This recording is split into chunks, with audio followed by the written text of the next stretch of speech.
Wakini wa barabara itũra-inĩ ya Kiwanjani kaunti-inĩ ya Isiolo, aikari no gũteta marateta thutha wa kambuni ĩrĩa ĩraka barabara ĩno kũhinga mĩtaro ya maaĩ, ũndũ ũrĩa ũtũmĩte mũingĩ gũikara na guoya wa gũthũkangio kwa indo ciao hĩndĩ ĩno ya kĩmera kĩa mbura.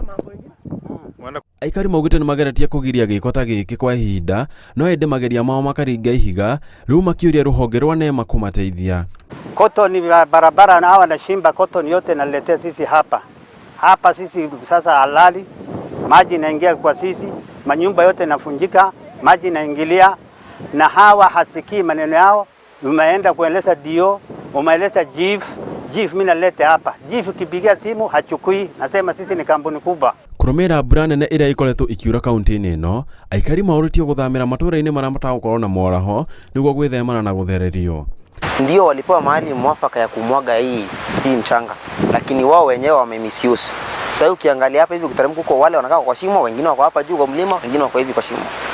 Iko na maana at some point watu lazima wataumia na maji. Mũrũgamĩrĩri wa rũhonge rwa NEMA kaunti-inĩ ĩno ugĩte nĩ akũgeria gũkũmithia kambuni ĩno kumana na hathara ĩrĩa ĩngĩrehe wona yathi na mbere kũhinga mĩtaro ĩno na tĩri ũrĩa ĩrenja kuma barabara-inĩ. They are creating a dam because soils are being heaped along the ladder.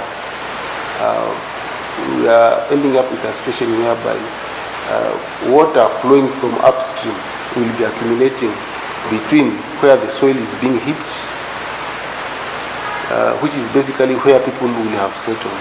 Aikari maũrĩtie thirikari ya kaunti kũrutithania wĩra na rũhonge rwa NEMA nĩguo gũkũmithia ciĩko ta ici iria ingĩrehe hathara.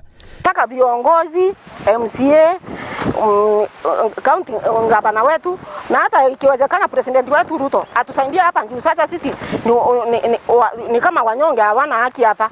Ngiribotera Inooro TV, rĩtwa rĩakwa nĩ Alex Mũrĩithi.